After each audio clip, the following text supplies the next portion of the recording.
В молодости ведь жизнь представляется бесконечной светлой сказкой, да? Помните, в молодости кажется, что и жить ты будешь вечно, и всего-всего, и денег, и туфлей, и мужчин у тебя вот будут миллионы просто впереди. И в космос ты полетишь, и в кино ты снимешься, и книжку ты напишешь.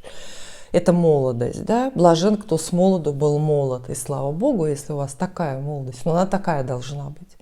В молодости надо жизнь видеть бесконечной, потому что в противном случае, если в молодости думать о пенсии, мизерной, российской особенно, то это вообще зачем жить тогда, продолжать. И у меня в руках старые карты, как всегда, но вот гадать мы будем меньше всего. Я вас не для этого собрала. А в связи с обувью, которую я показала, которую я явно никогда не надену, ни разу после покупки, вспоминаю свою бабушку, которая тоже до самой старости покупала и хранила туфли, босоножки, ботиночки различные на высоких каблуках, самых разных конфигураций, с самыми сложными колодками. И в основном это были новые туфли, то есть она их ни разу не надевала, ну просто потому, что ей было уже неудобно, она не могла ходить на таких каблуках. Но вот, знаете, память о молодости, когда можно было вот так вот нарядиться и пройтись, она ее не отпускала и не давала ей отказаться от покупки. Носить она не могла, но она покупала. Так и я, видите, вот эти вот босоножки полгода назад купила, хотя уже в момент покупки понимала, ну куда, платформа, невозможно, не смогу, упаду, рухну, вот, но все равно купила. Стоят как экспонат теперь. Подарю внучке, я так думаю, когда у меня вырастет внучка, я подарю ей, и может быть мода сделает вот этот вот большой-большой круг, вот этот вот оборот, и она получит вот такие раритетные босоножки новые, неношенные, да, они же тогда будут цениться, сколько лет пройдет. Но чтобы у меня выросла внучка, дорогие мои зрители, надо, чтобы она хотя бы родилась, понимаете? Я вас сегодня собрала вот пока на какую тему, вот для чего. Знаете, на моем канале есть рубрика «Ныне незаслуженно запущенные, незаслуженно забытые вопросы и ответы», где я с удовольствием и радостно гадаю вам на картах, рассуждаю на какие-то темы, даю непрошенные советы, анализирую ваши жизненные ситуации. В общем, занимаюсь тем, чем занимаются, собственно, абсолютно все блогеры на Ютубе, да, о чем бы они ни говорили, о кулинарии или о политике, о фитнесе или о психологии, все равно это всегда разговоры и разговоры. Так вот, я немножко рубрику эту подопустила, приношу свои извинения всем, кто написал вопросы вот к тем последним видео. Почему не снимала долго вопросы-ответы? Потому что есть две причины. Первая, такая общая, которая для вас тоже понятно и прозвучит. Дело в том, что вот политические события последних 2 или уже скорее даже почти 3 месяцев на меня лично производят какое-то колоссальное, невероятное впечатление. У меня сбились все жизненные ритмы, жизненные программы, меня это выбило со всех сторон из колеи. А второе, это, конечно, уже мои личные обстоятельства, занятость, различные хлопоты, вот. И самое главное, что я по-прежнему сильно занята приемом клиентов, разговорами в скайпе. Это частные заказы, частное гадание. Соответственно, видео на канал пишется по остаточному принципу, ну уж простите меня, да, вот, потому что кошки сами себя не накормят. И вот этот дом, как вы понимаете, сам на себя не заработает. Поэтому немножко запущенная рубрика. И вот я как раз вас сегодня здесь собралась, чтобы эту самую рубрику возродить, потому что я чувствую в себе время и силы. И я вас прошу именно под этим в комментарии, под этим, вот конкретно этим видео, пишите ваши вопросы, актуальные комментарии, естественно. На старые вопросы, вот под старыми видео не отвечаю, потому что я предполагаю, что очень многие из них стали неактуальными. Поэтому зачем? Вот. А под это присылайте, пишите. Я напомню еще раз, Всем, кто надумает написать свой вопрос, картам, мне, а кому еще, да, картам и мне. Ну, хотя мы, может быть, от имени, с картами, от имени как бы Вселенной вам отвечаем. Всем, кто надумает написать вопрос, я напоминаю, друзья, что рубрика «Вопросы и ответы» изначально планировалась мной как интеллектуальная, как, знаете, некий интеллектуальный луч света в темном царстве. Она планировалась, замышлялась как место, где мы будем говорить о каких-то непростых, неприкладных вещах, где мы будем, может быть, обсуждать фильмы или книги какие-то значимые, где мы будем задаваться вопросами о судьбах Родины или о смысле бытия, может быть, о религии, философии или что-то такое, потому что, хочется, знаете, вот этой повседневной вот этой бытовой рутине поговорить о высоком, вот о чем-то таком высоком. Но и при этом, естественно, я вас прошу прислать вопросы непосредственно картам, на которые карты могут дать вам ответ, да или нет, ехать, не ехать, выходить замуж, не выходить, менять работу или не менять. То есть пишите все. Вот я прошу вас абсолютно себя не фильтровать. Вот все мысли, слова, любые, все, что вам приходит в голову, когда вы смотрите это видео, изложите в комментарии. И это не будет лишним, это обязательно встретит отклик в сердцах, если не в моем сердце, неблагодарном, то в сердцах зрителей, которые также настроены, которые оценят ваш энтузиазм. А говорить все-таки тема для разговора у нас есть. В итоге будет гадание, в конце будет гадание, обязательно, но будет такое вот общее, но все равно для всех. Вот. А тема для разговора, естественно, есть. Как вы знаете, может кто-то не знает, наверное, все знают. Сейчас на территории России и Восточной Европы две самые популярные темы. То есть что смотрят зрители на YouTube. Первое – это, естественно, политические новости. Я поэтому сделала такую выборку Восточной Европы, потому что вот нынешние политические новости, вы понимаете, да, кроме Восточной Европы, никому не интересны. Вот. И вторая тема. Тут уже подключается весь мир абсолютно от, не знаю, Ямайки до Гренландии. Это судебный процесс между Джонни Деппом, любимым, знаменитым, прекрасным Джонни Деппом, и его бывшей женой Эмбер Хёрд. Это смотрит весь мир. В режиме реального времени трансляции идут от суда уже несколько недель, каждый день. Очень удобно смотреть, потому что у них утром суд этот идет, но это в Америке, поэтому у нас вечер. Можно после рабочего дня расслабиться и отвлечься, наблюдая за их вот такой вот необычной, потусторонней, звездной какой-то жизнью. Хотя на самом деле вот в этом моменте, когда они дошли уже до вот этих вот мелких позорных разборок в суде, это уже не то, что не звездная жизнь, она какая-то суперзвездная, что ли, да, потому что, знаете, почему суперзвездная? Вот первое, да, вот обратите на это внимание, на то, что чем звезды отличаются от людей. Вот наше разбирательство, какие угодно, чем угодно насыщенные, самые интересные, там тоже с насилием и оскорблениями, наше разбирательство в суде с бывшими мужьями, никто смотреть не будет. Да?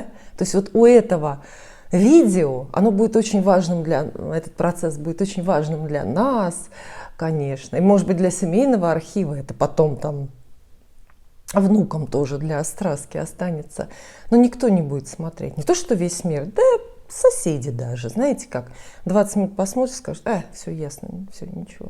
Вот. А тут люди живут насколько по-другому, то есть целый мир с замиранием сердца сидит вот вперевшись вот так вот в экран и слушают каждое слово, кто что ответит. Там они рассматривают эти прошлые телефонные и такие реальные разговоры, записи сообщений из мессенджеров, кто кому что писал, в общем, ну, фото, видео, материалы, да?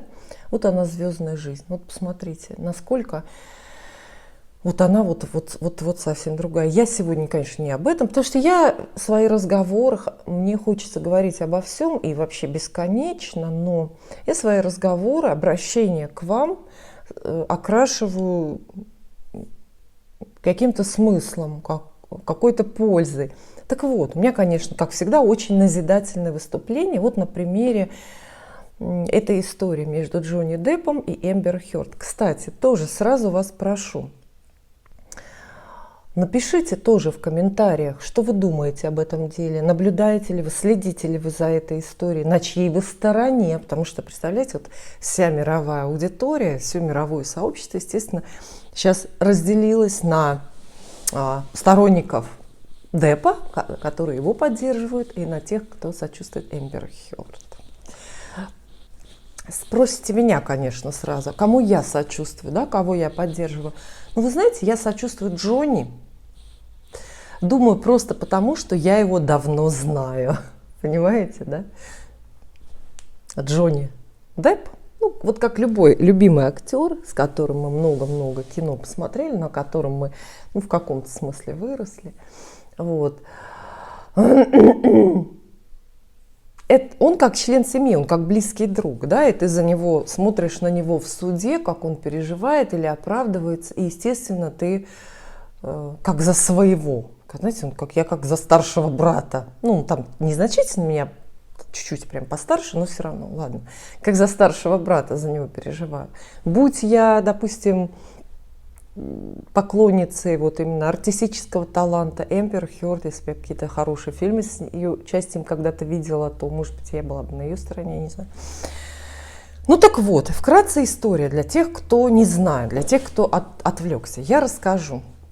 В каком-то далеком, по-моему, 2011 что ли году Джонни Депп, на тот момент еще женатый, на Ванессе Паради, у них очень долгий какой-то был брак, то есть они успели детей вырастить, прям дорастить уже до половозрелости почти. Вот. На тот момент еще женатый Джонни Депп на съемках одного очень-очень позорного фильма, очень просто вырвите мне глаза, это кошмар, это невозможно смотреть. Если кто-то пытался смотреть, фильм называется «Ромовый дневник. Убей Бог». Я не понимаю, почему он так называется. Ну, собственно, может, я не понимаю, потому что я 4 минуты посмотрела, и я поняла, что это просто кошмар. Вот. Они познакомились на съемках этого фильма, где Джонни, кстати, блистал по своей привычке. А вы знаете, да, кто следит за творчеством Джонни Деппа, ему не везет. Может, поэтому у него Оскара нет, да и ни одной серьезной награды кинематографической нет у нашего любимого Джонни, да, у нашего капитана Джека. Нет награды ни одной, господи.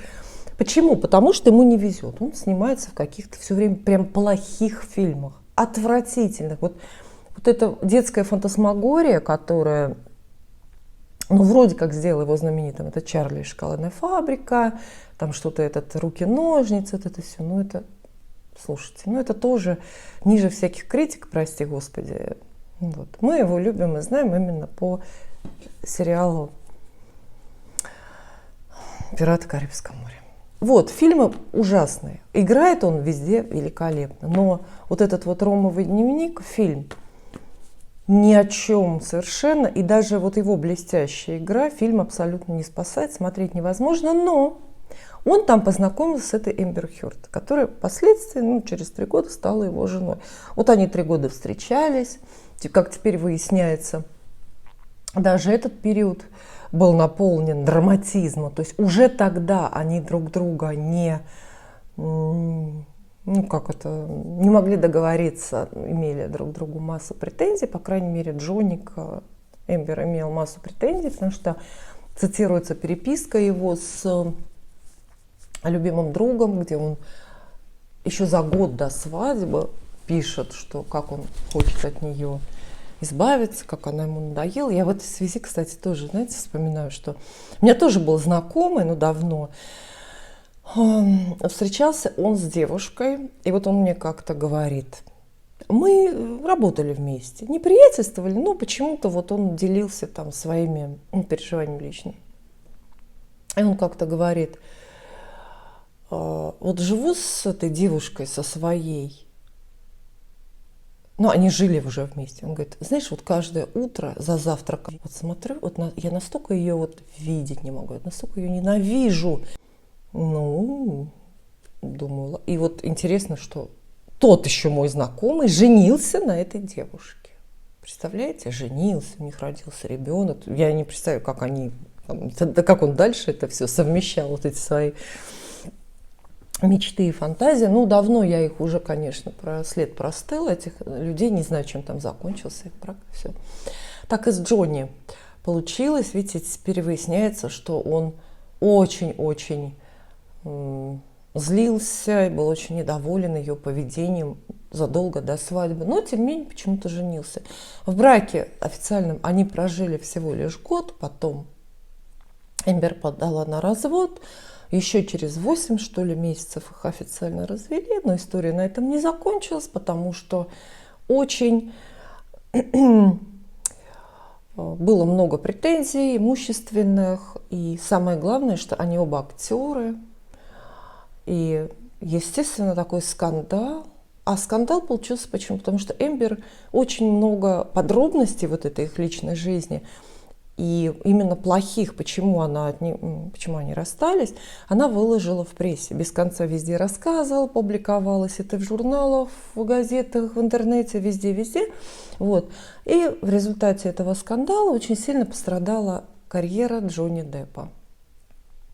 Ну, понятно, там от него все отказываются, потому что Эмбер его обвинила же в домашнем насилии, в рукоприкладстве, а на Западе с этим строго, понимаете? Даже малюсенький намек, что вот ты ударил жену, женщину, да, неважно, жена там или просто прохожая, все, тебе закрываются двери везде, тебе не подают руки, тебя вычеркивают из всех списков приглашенных, и, то есть там вообще, вот. Там женщина в этом смысле отлично живется, хорошей гарантии. Да? Если хоть малюсенький намек, что ты к ней приставал, его в тюрьму сажают, и хоть малюсенький намек, что пальцем тронул, тоже в тюрьму сажают. То есть женщины в какой-то такой вот, в коконе неприкосновенности находятся. Вот. Ну, дай бог, что у нас тоже так будет скоро. Хотя многие женщины не приветствуют, наверное, это. Вот. И самое главное, что пострадала карьера Джонни Деппа, сильно самое главное, что кинокомпания Disney отказалась от его услуг. А кинокомпания Disney как раз и снимала вот эти фильмы «Пираты Карибского моря». То есть таким образом своей любимой и лучшей роли капитана Джека Воробья Джонни Депп лишился через этот скандал, через происки Эмбер Хёрд. Представляете, да? То есть, а теперь прошло времени достаточно много, но адвокаты Джонни посчитали ущерб, который вот этот вот скандал с подачи бывшей жены случился, испортил карьеру актера, и они подали в суд иск о том, чтобы иск о клевете к Эмбер и для того, чтобы оправдать честное имя Джонни Деппа, для того, чтобы вернуть ему любовь и уважение масс. Хотя я не думаю, что как-то серьезно любовь и уважение масс утрачено, да, потому что так легко это не бывает. Так вот, и да,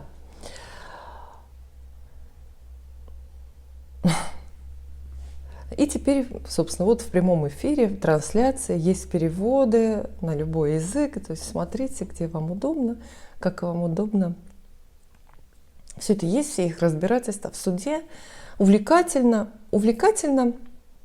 не столько слушать вот это вот текстово, там, что сказал адвокат, что сказал друг, что сказала сестра, там родственники все выступают. Вот. Мне лично интересно смотреть на них, чисто глазами вот их воспринимать, отслеживать костюмчики, в которых Эмбер приходит на процессы каждый день в разных, отслеживать ее прическу, отслеживать макияж, ее мимику, ее поведение, движение глаз, вот это все. Ну и Джонни, естественно, тоже интересен. Там, рассматривать его хвостик, его татуировки на руках, рассматривать, как он то плачет, то смеется, выслушивая обвинения в свой адрес и обвиняя тоже. Вот. Но это увлекательное кино. Опять же, будем помнить, что оба они актеры, и как минимум один из них хороший актер. Поэтому все вот это действие, все это судебное заседание, понятно, что это такая съемочная площадка. Оба они не могут не играть. Они актеры, они этому учились, они этим живут. И не играть в какой-либо жизненной ситуации актер не может просто, потому что в кровь в его это въелось очень давно. Тем более Джонни Депп. Там, кстати, есть некоторые комментаторы, которые говорят, что вот посмотрите, вот сейчас Джонни включил Джека Воробья. То есть вот он прям вот где-то повторяет там движение пластикового персонажа или мимику какую-то. Но это все неизбежно, понятно, да, это такая артистическая жизнь. Я никак не подойду к основной теме нашего разговора. Но вот сейчас все, я останавливаю болтовню. Я надеюсь, что вы и напишите комментарии на эту тему, что вы думаете, насколько вам это интересно, кого вы поддерживаете, и посмотрите, если вы не видели, если вам нечего написать, потому что это же такой, это же сериал, этих судов много, они будут еще продолжаться, неизвестно сколько.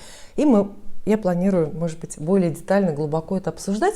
Почему я с вами об этом заговорила? Ну, конечно, не просто так, чтобы посплетничать, да, Джонни Депп, Эмбер Хёрд, вот это все, мне не о чем говорить, ля-ля-ля.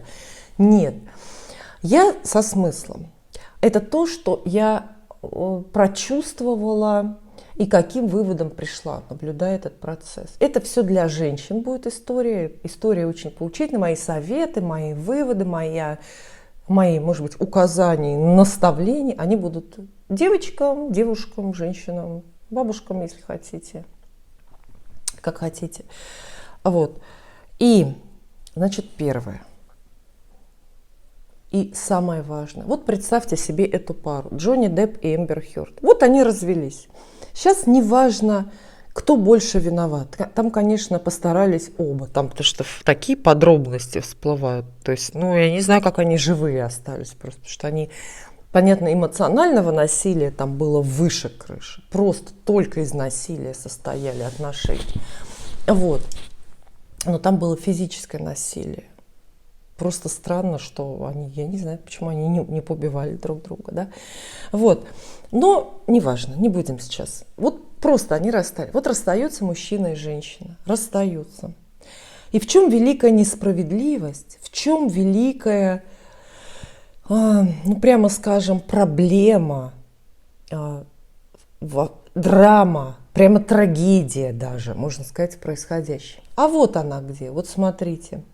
В том, что Джонни Депп, даже после этого скандала, даже с учетом того, что ему так много лет, там, на 6-м десятке он, даже с учетом того, что в этом браке и разводе он пережил существенный негативный опыт, то есть тоже что-то там у него наросло такое плохое, неприятное.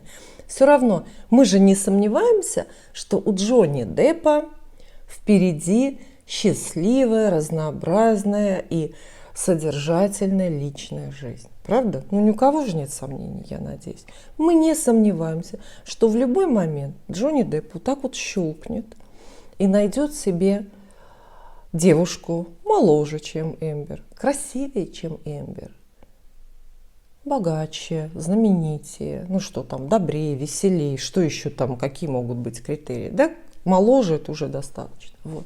Мы же не сомневаемся в этом, да? Потому что даже для него 4 или 56-летнего мужчины выбор остается огромным. Всегда. И долго этот выбор еще будет. Да, как долго? Всегда, понимаете? Опять же, с учетом его богатства и знаменитости. Вот. Для него этот будет выбор всегда. Но не только более красивую девушку или более молодую, более талантливую, если для него это важно, он встретит. Но он встретит и новую любовь. То есть мы не сомневаемся, что он может сильно влюбиться, и кто-то может также сильно, сильнее, чем Эмбер, полюбить его, правда? Никаких сомнений нет. Да, может быть, она уже и есть, просто это не афишируется, пока суды идут, да, там, чтобы не привлекать лишнее лицо. Может, и есть уже такая девушка, не знаю.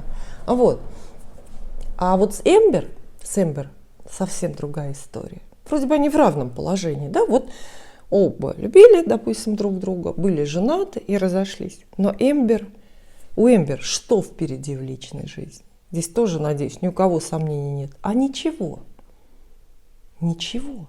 Никакого такого мужчины, даже отдаленно, приближенно напоминающего Джонни Деппа, она больше не подцепит в жизни, не встретит, понимаете? И чувства такие, как к нему, она не испытает. И в свою сторону, к себе она такую любовь уже ни от кого не увидит. То есть в своей романтической, любовной, женской карьере можно сказать, что в этом браке Эмбер Хёрд достигла пика, апогея, понимаете? Она шла, там у нее были какие-то разные мужчины, женщины, она с разными полами встречалась. Вот она шла, и она дошла до некой вершины, да? На этой вершине стоял Джонни Депп. Все. Она его, упустила, давайте так будем говорить, упустила, мягко. А дальше путь ее только вниз, да, по наклонной с этой вершины. Никакого второго шанса подобного достигнуть, то есть оказаться рядом, тем более в браке с мужчиной таким знаменитым, таким красивым, таким умным, добрым, неважно, не будем придираться к словам, кто какой на самом деле, но мы понимаем, да, когда я говорю Джонни Депп, это Джонни Депп. Это набор, это легенда, это набор, совокупность таких качеств и человеческих, и это медийная поддержка, и, все понятно, да, звезда. У Эмбер Хёрд, конечно же, впереди личная жизнь, романтическая, не совсем пустая, но довольно-таки печальная, потому что на кого она теперь может рассчитывать? На кого? Либо будет путаться с такими же бездарными актеришками, как она сама, которые сейчас у нее в приятелях. Она любит со всеми приятельствовать. У нее почему-то, это я слушаю этот судебный процесс, узнала, что у нее много друзей. Она очень любит проводить время с друзьями. Не знаю, хотя посмотрела ее гороскоп, кстати, вот еще тоже забыла сказать, может, позже скажу. Посмотрела ее гороскоп, рассмотрела. Она такая недружественная, ей друзья настолько абсолютно безразличны, там что-то другое. Очень многие люди за дружбой, за этой какой-то потребностью в общении скрывают много-много других пятен, проблем, там чего-то еще, и вроде бы как окружают себя друзьями, хотя на самом деле ни в каком окружении вообще совершенно не нуждаются. Эмбер из этой категории. Впереди в личной жизни, будет она путаться с каким-нибудь бывшим приятелем, одногодкой своим, у которого тоже все время пытаюсь, знаете, когда я замолкаю, чтобы вы понимали, да, и я подбираю культурные слова, то есть чтобы не скатиться в какую-то такую обсценную лексику, или просто в дворовую лексику. То есть я как-то культурно пытаюсь говорить, потому что допускаю, что нас могут смотреть несовершеннолетние дети, то есть здесь этого нельзя. Хотела сказать, ладно, как-то культурно скажу. В общем, мальчики такие средненькие, не богатенькие, не знаменитенькие, не умненькие, не добренькие, никакие. А самое главное, ведь, понимаете, драма, трагедия в чем? Вы скажете, как можно сравнивать? Каждый человек в чем-то хорош, в чем-то плох. Может быть, это мальчик, новый ее муж там какой-нибудь,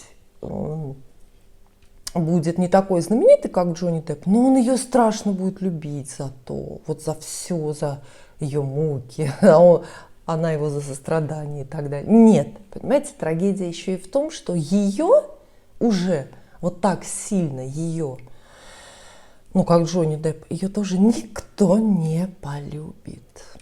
Почему? А я вам скажу, это очень просто.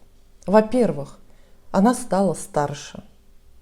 Та-дам! Вот я когда говорю, и мне кажется, что надо подшивать какой-то тушь, какую-то музыкальную заставочку, чтобы выделять. Как в фильмах, знаете, когда там тревожная сцена сопровождается тревожной музыкой, романтическая сцена романтической музыкой. Так и я здесь вот хочу обратить ваше внимание. Эмбер Хёрд вот за это время, они познакомились в 2011 году с Джонни Деппом. Ну, то есть он влюбился в нее в 2011 году, начнем с этого. Сейчас 22-й. Ну, вы понимаете, да, что она стала на 11 лет старше. И за эти 11 лет, да, она с ним встречалась, потом она с ним какое-то время была в браке, потом она с ним разводилась, потом она с ним судилась. То есть, по сути, 11 лет ее жизни отдано именно этому союзу. Там в хорошем, в плохом смысле, но этому союзу.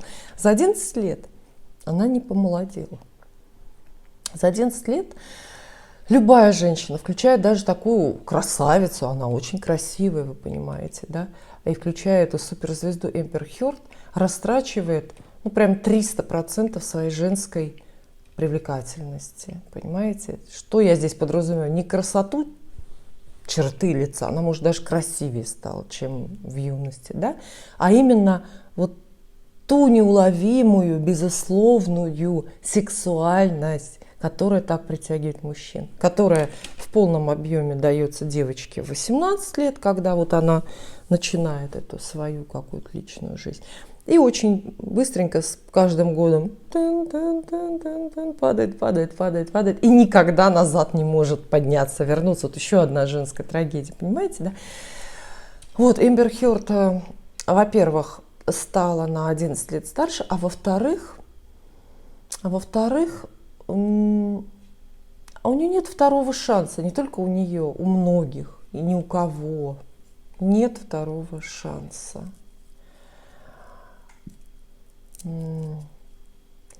Полюбить самому сильно, вот так вот, навсегда, ну, с какой-то максимальной самоотдачей, дается один шанс в жизни. Вот. А на то, чтобы полюбили тебя, тоже сильно, прямо, знаете, чтобы свет клином сошелся у кого-то на тебе, и того меньше шансов. То есть точно один шанс, но и минус. Один и стремиться к нулю, короче говоря, да. Ну, бывают такие женщины, конечно, которые внушают долго мужчинам вот эту страсть, и в них влюбляются там и 6, и 16 раз. Но не надо на это рассчитывать. Не надо рассчитывать, что это вы, понимаете? Я вот что хочу сказать. Это исключение, это совершенно такие отдельные истории. Это как выигрыш в лотерею, понимаете? Кто-то выигрывает, но не надо думать, что это с тобой случится. Вот так. Вот. Поэтому вот так вот, Эмбер. Поэтому вы понимаете, что произошло, в чем трагедия Эмбер и в чем великая несправедливость здесь. В том, что Эмбер в этой истории потеряла, потратила шанс, да, свой на самую большую любовь в своей жизни и на самый большой романтический успех в своей жизни. Вот в чем трагедия. Успех этот она не вернуть, не повторить не может, не сможет никогда. Да, если она, я сказала про друзей, просто я думала, ну что ее еще может ждать в личной жизни? Ну ладно, она может с девочкой с какой-то сойтись, допустим, как прежде. Вот она жила же раньше с девочкой, ну может с девочкой с какой-то, тоже не лучшей, да, там какая-то девочка-фотограф неизвестная, не знаю. Вот. Ну или если она выберет деньги, а кстати Джонни Депп обвиняет ее сейчас именно в том, что ей нужны именно только деньги, что она ужасно алчная. А она действительно ужасно алчная. Я видела ее гороскоп, ну не полной космограммы, но все равно. Вот. Если выберет деньги, ну что, она отхватит себе какого-нибудь жирного старого банкира. И то не она отхватит, а он ее отхватит. Вот просто не полюбит, не поймет, не оценит. А там есть что, понимаете, она, кстати, глубокий очень человек. Вот.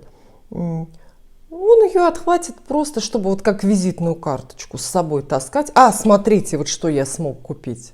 И то не ее саму, а как бывшую жену Джонни Деппа, понимаете? То есть у меня столько денег, что я вот на одну ступеньку с Джонни Деппом встал таким образом, имея его жену. Вот так. У мужчин это, кстати, очень развито, поэтому, кстати, женщины, которые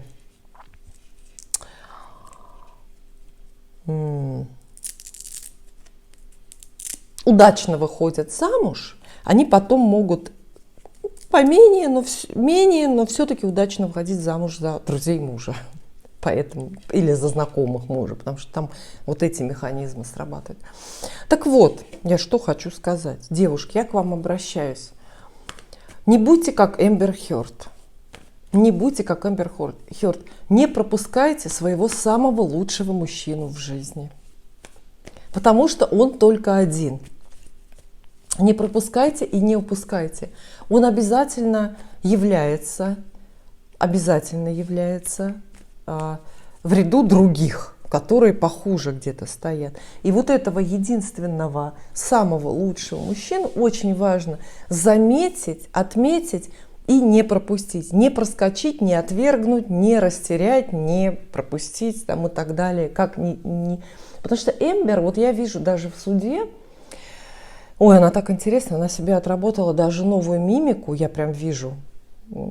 Новая мимика, прям понятно, что она с педагогом перед зеркалом отрабатывала специально для суда. То есть у нее раньше лицевые мышцы вот так именно не двигались. То есть там прям актерская игра серьезно идет. Вот. И Эмбер...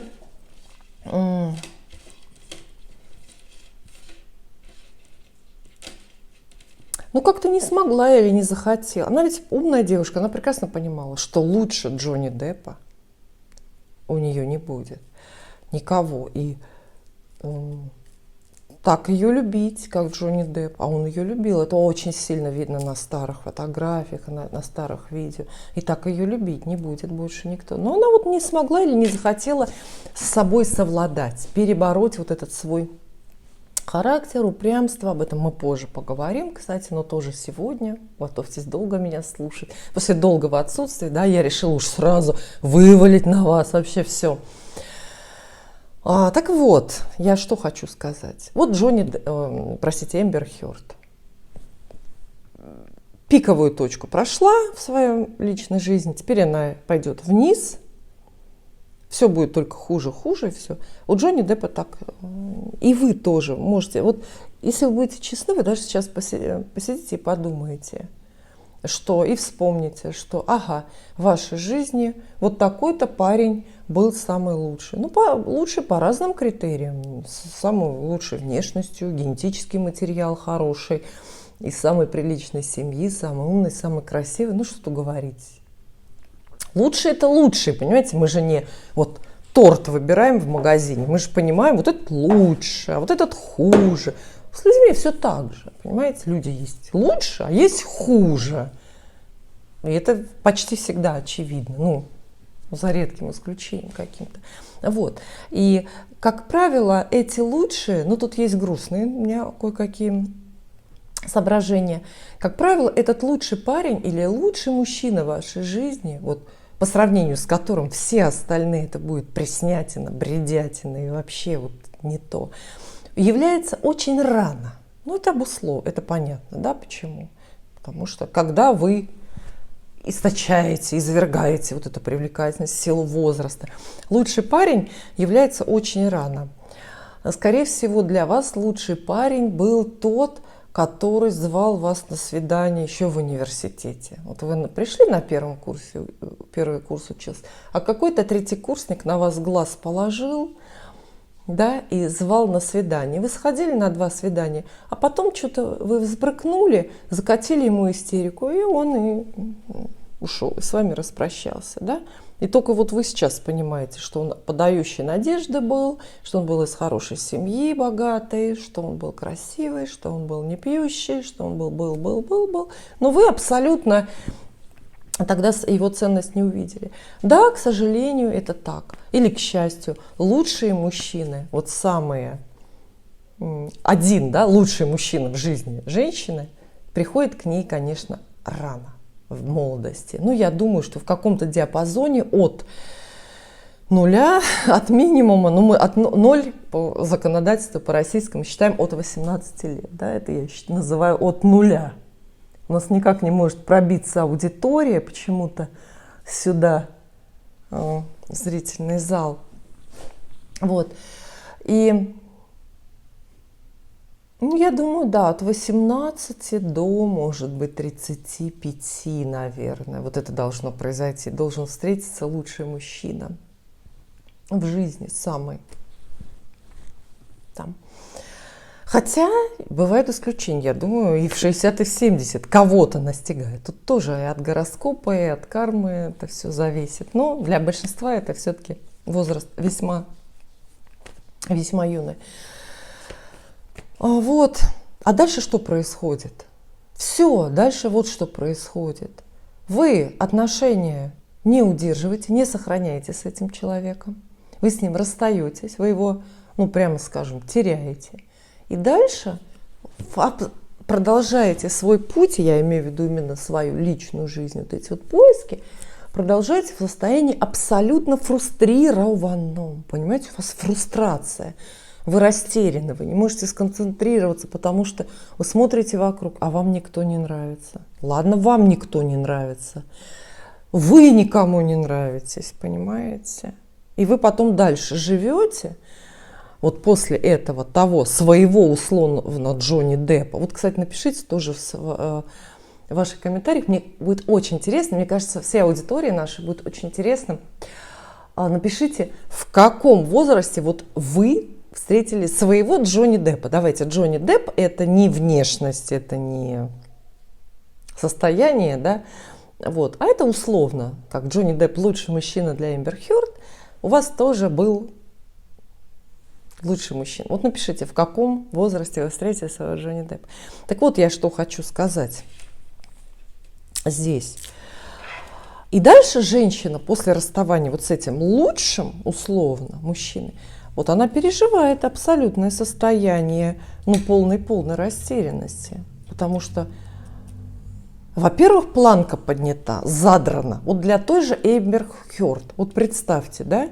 Планочка-то у нее как взлетела. Аж сам Джонни Депп, да с ума сойти. А сам Джонни Депп влюбился, да еще и женился на ней.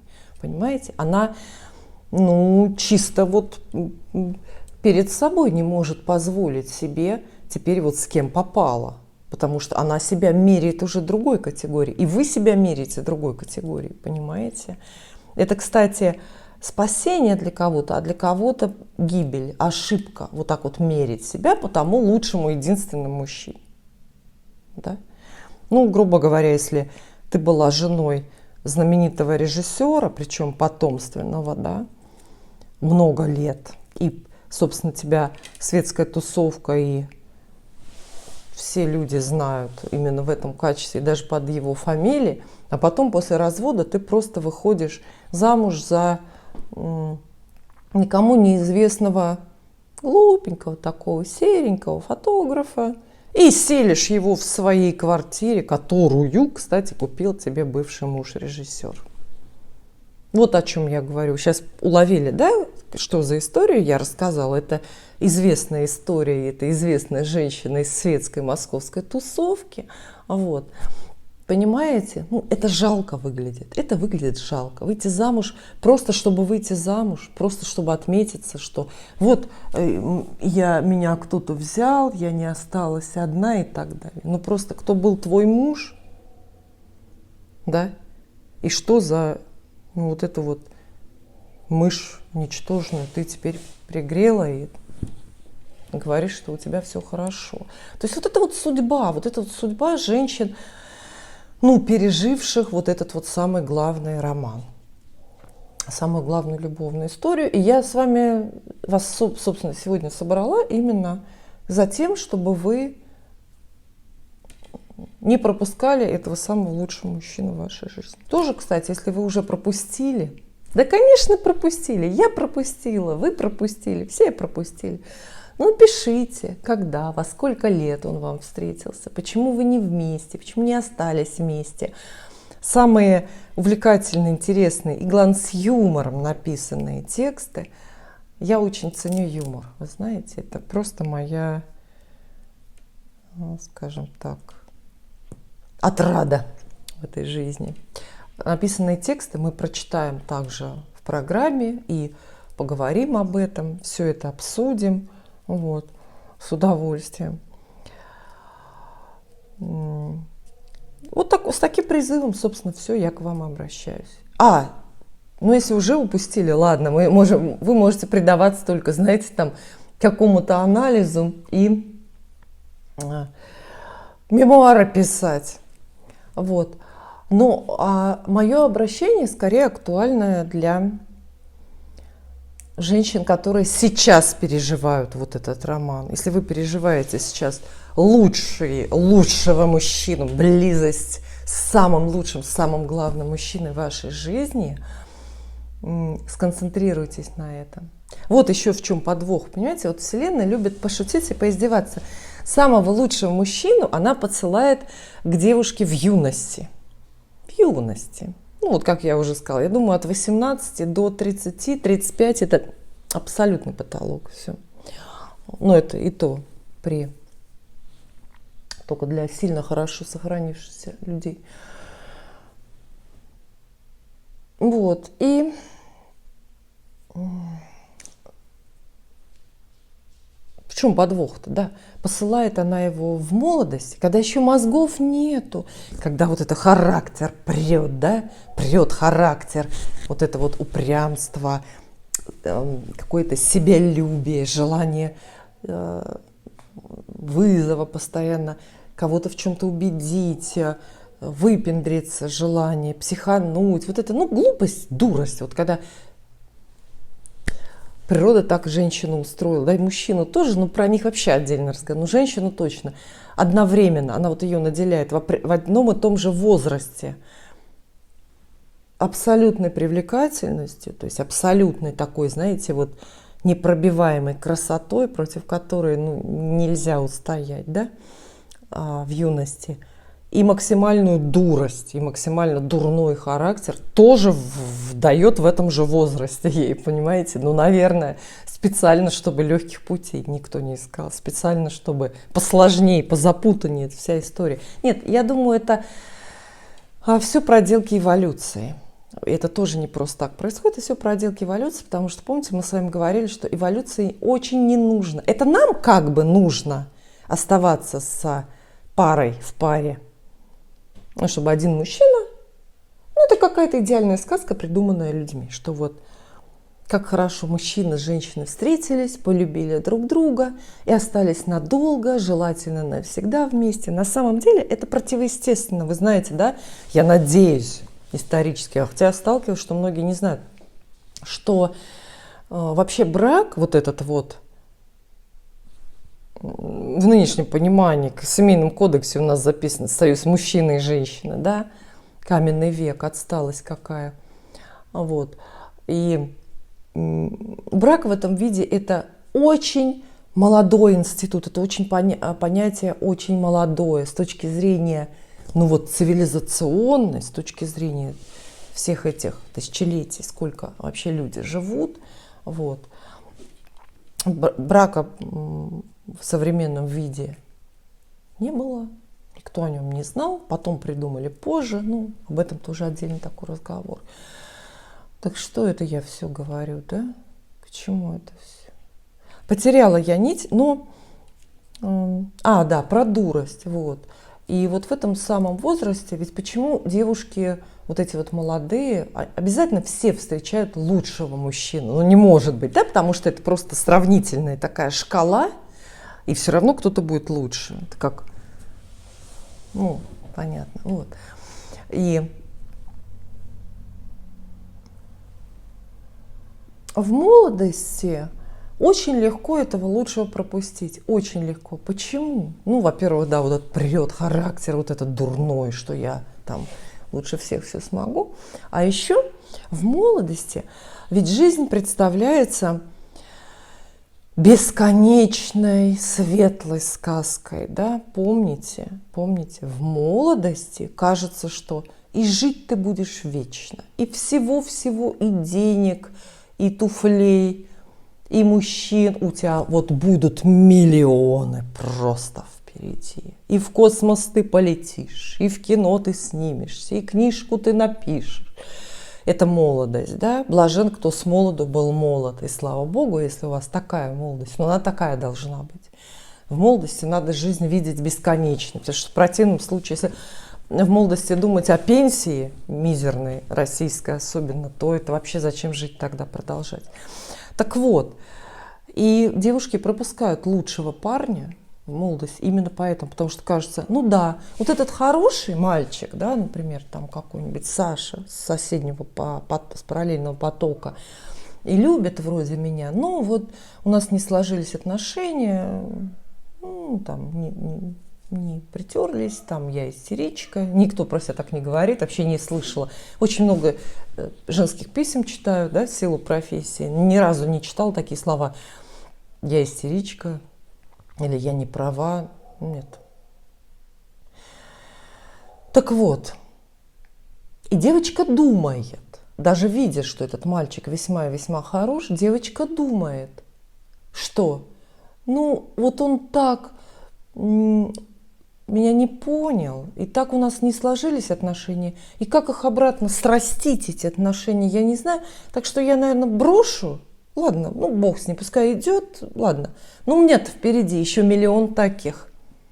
С этим не получилось, но сейчас я сделала какие-то выводы, поработаю над ошибками своими, и со следующим уже, вот когда будет тоже какой-то достойный, может даже лучший кандидат, вот с этим следующим я уже буду все очень правильно делать. Я уже там знаю, как им управлять, и что такое.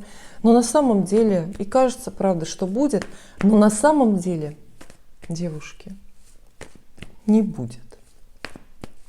Лучше не будет. Именно вот этот был лучший, с которым у вас не получилось, потому что вы его ревновали, потому что вы что-то требовали, потому что вы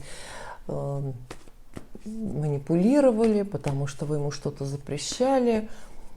Вот. И, кстати, тема «женское насилие» на примере тоже Эмбер Хёрд – это тема нашей следующей программы. То есть разговор мы про эту великолепную парочку продолжим. Я надеюсь, что вы много очень напишите, что думаете на эту тему в комментариях, и мы что-то еще там более детально проанализируем. Еще раз, да, пишите вопросы свои для гадания, которые вы хотите задать картам, о чем угодно, про вашу жизнь, про зарплату, работу, замужество, не знаю, там и так далее. А сейчас все-таки вот эти вот старые карты, они же у меня в руках не зря. Под занавес я хочу моим любимым зрителям, всем, кто досмотрел мои многословные сегодня выступления до конца, погадать на затмение, друзья. Вот-вот, на днях 16 числа лунное затмение, так это звучит, да?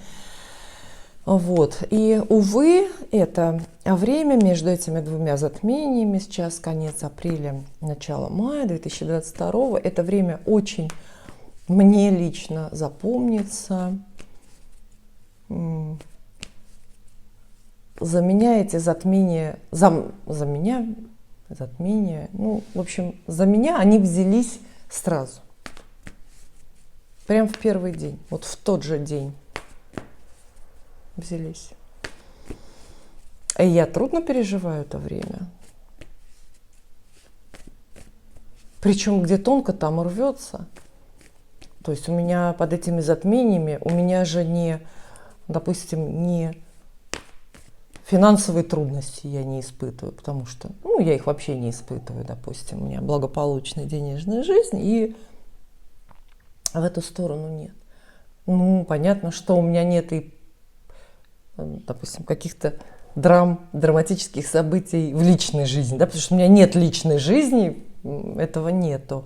Ну, я не знаю, что еще. Ну, здоровье тоже вроде не подводит, и по здоровью эти затмения не бьют. А вот то, что для меня наиболее как раз важно, ценно, и вот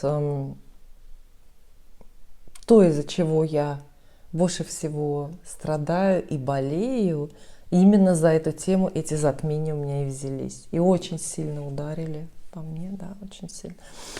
Так вот, гадание. 3 карты. Давайте я достану. Это предсказания или советы карт нам всем на затмение 16 мая. Это может быть гадание непосредственно прямо на этот день. Или на эти 3 дня. То есть острее всего затмение действует в день, когда происходит, за день до и в следующий день. Посмотрим. 3 карты. Старые, престарые колоды. Вот так обмахренные карты. 1, 2,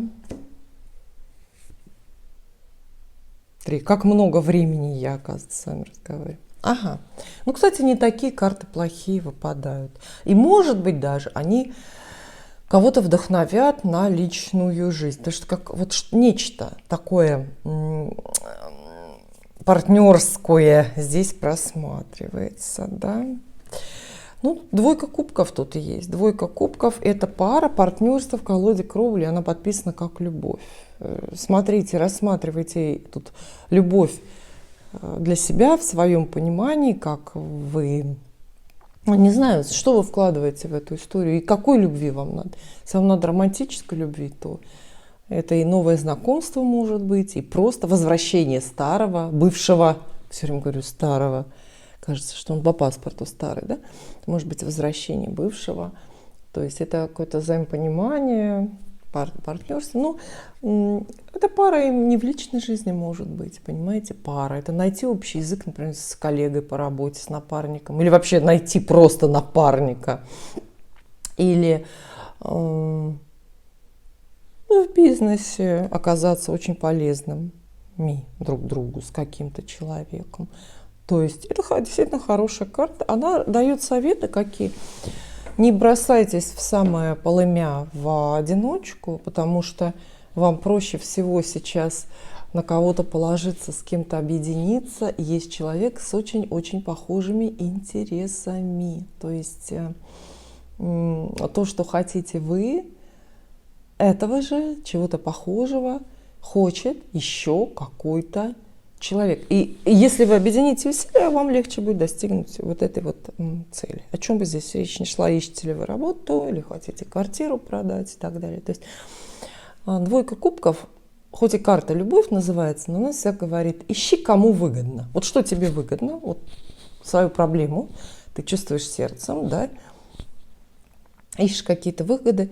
И обязательно нужно догадаться о каком-то человеке, которому выгодно то же самое. Всегда, почти всегда в наших проблемах, в наших делах есть такие люди, которым выгодно то же самое, с которым можно вдвоем намного проще найти выход из какой-то ситуации. Вот о чем 2 кубков. Но, конечно, и любовь здесь тоже. Портрет мужской, король мечей здесь есть. Король мечей – это мужчина, некий собирательный или конкретный мужской образ. Мужчина настоящий, может быть, даже ваш романтический партнер, жених или муж. Это даже здесь не важно. Самое главное, что король мечей – это мужчина, который решает, которого надо слушаться. Ну вот, например, он решает вдруг быть с вами вместе, решает вдруг вам помочь. Часто король мечей – это начальник. Начальник или какое-то некое проверяющее лицо, какой-то вот такой властный человек, преподаватель в вузе, например, которому вы должны экзамен сдавать. И тогда карты обозначают здесь успешно сданный экзамен, потому что вы понравились преподавателю, потому что ему тоже было выгодно побыстрее вас отпустить, потому что он торопился на какое-то семейное торжество, и поэтому он поскорее вам поставил нужную какую-то оценку. Это может быть кто угодно, ну, мужчина с властью, от начальника до налогового инспектора, до какого-нибудь проверяющего, который там явился, не знаю, пожарная инспекция, которая ваш бизнес проверяет. Вот. И вместе карты говорят вот как раз про то, что вам с этим мужчиной достаточно легко удастся договориться, потому что вот у него будет искреннее желание тоже вам помогать. И 9 жезлов здесь есть, карта подвигов, и в общем она очень-очень деловая. Поэтому в целом на это затмение карты обещают поддержку и выгодное, и очень удобное, и очень комфортное по эмоциям партнерство, связанное, скорее всего, с какими-то социальными взрослыми делами, с учебой, с бизнесом, с работой, может быть, с какой-то дорогой, с какой-то поездкой, с организацией мероприятия, может быть. Ну, что, так, судя по этим картам, получается, что нас пронесет, что ли, 16 числа, да, ничего такого. Но карты выпали в основном как советы, то есть вот обратите внимание. Это затмение 16 мая явится не для того, чтобы напугать, а наоборот, чтобы вы прозрели и увидели вот кого-то, кто вам сейчас может помочь. И предполагается, что вы прежде не догадывались, что это за человек, и можно ли к нему обратиться, найдете ли вы там какой-то вот отклик в его сердце. Конечно, я потратила намного больше времени, чем рассчитывала на эту запись, и, соответственно, сейчас трачу ваше время на то, что вы смотрите эту запись. Но я надеюсь, что не зря, что вы что-то запомнили, с чем-то согласились, где-то, может быть, хотите возмутиться. Возмущайтесь, пожалуйста, к моим видео. Все комментарии открыты, то есть у меня нет никаких ограничений ни по словам, ни по содержанию комментариев. Можете писать все, что вам придет в голову. Они, по-моему, там даже не... Комментарии не цензурируются, то есть можно и, в общем, любые слова писать. Пожалуйста, я открыта для любых дискуссий. Ну, вот так вот. Будем считать эту программу новой версией, перезагруженной рубрики «Вопросы и ответы». И будем встречаться чаще. И, как всегда, друзья, уже всех своих знакомых, более-менее понимающих в технике, замучила вопросом, как делать прямой эфир. Я почему-то очень боюсь запутаться в технических деталях. А на самом деле я понимаю, что намного интереснее, актуальнее разговаривать в прямом эфире, когда вот я рассказываю то, что я хочу рассказать, и непосредственно в чате трансляции вижу вашу реакцию. Вы пишете мне: ерунду говоришь, все, закругляйся, не хотим слушать. Все, это один вывод, быстро, да, я делаю. Или кто-то присылает вопрос, я быстренько гадаю на картах, отвечаю, кто-то присоединяется. Конечно, это намного эффективнее, правильнее и живее. Спасибо. Увидимся.